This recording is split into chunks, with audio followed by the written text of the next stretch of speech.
Muri Liberiya abantu 29 barimo abana 11 n'umugore utwite bapfiriye mu Mibyigano w'ahantu hari habereye amateraniro y'abakristo mu Murwa Mukuru.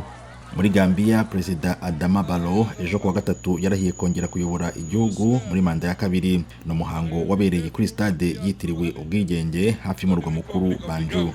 Ejo kuwa gatatu kandi abashoferi batwara amakamyo bamaze igihe bahagaze ku mupaka wa Kenya na Uganda bagaragaje impungenge batewe n'igihe kirekire bategereza kugira ngo bapimwe COVID-19.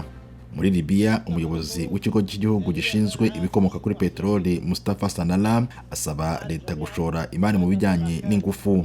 Libya iri mu bihugu bizwi ko bifite ibikomoka kuri peteroli byinshi muri Afurika.